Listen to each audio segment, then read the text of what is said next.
So the next match was Keith Lee versus Colton Gunn with his brother Austin Gunn.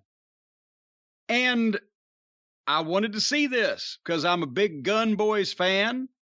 The Ass Club or the Gun Club or the Ass Boys or whatever. And also, Keith Lee, as we mentioned, when was his debut on this program? About 6 weeks ago now. His first match in was the most perfect debut match I've ever seen anybody have in AEW. He got over like a monster and won convincingly. So I thought, okay, let's see what he's doing. Did you watch this? Yes, I did. Well, I noted that Colton Gunn has great personality. I noted that Keith Lee did a grand total of a double-handed chop in the first 2 minutes, and then they went to the break. I'm thinking, okay, they're backloading this thing. They come back. Keith Lee makes a comeback, gives him the big Beal, nails Austin off the apron. Colton goes for the famouser. Keith Lee was supposed to catch him up when he did that and powerbomb him, but Colton jumped up, and Keith Lee never stood up under him. He just let Colton leapfrog him, and he landed on the other side, and then Colton landed on the other side and looked like, how the fuck did I get here? And he turned around, and then Keith Lee popped him up and popped him up for the power bomb, but Colton fights out, and then Keith Lee hits the DVD power slam combo 1, 2, 3. This was the most lackluster performance I've ever seen him put in. Was it the lateness of the hour, the deadness of the crowd after Dynamite? I mean, the Gun Boys were trying here, but I think the problem is, and we were both guys who like Keith Lee in NXT, that since he appeared in AEW, he's looked older every week, and he's looked bigger every week, and slower every week. And the makeup of the matches, the way these are put together, is not helping him at all. It exposes him as being older and bigger and slower each and every time he's out there. Was it the COVID that he had? Is he suffering long-term COVID effects? Do you think? Because I don't want to blister the guy for things beyond his control. And I mean, 6 weeks ago, he looked fantastic. This was not much to write home about.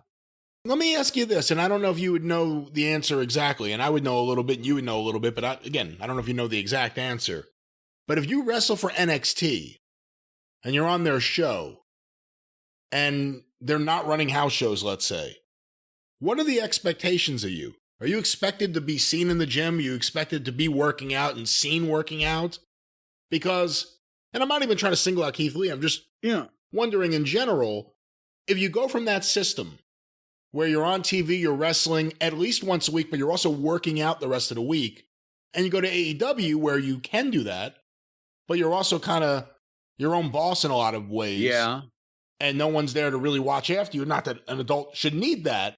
But do you think that could cause a problem or that could cause a change in some of these guys? It's very possible, because I'm not going to pretend that everybody in NXT's deal is exactly the same or everything is expected out of them.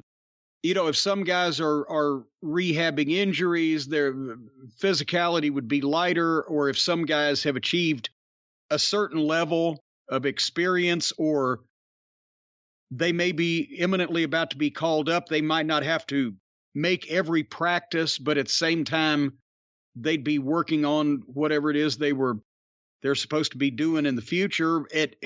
The last time that I was aware of, you know, the way they were doing things, yes, if you were in the developmental program, you were, they didn't.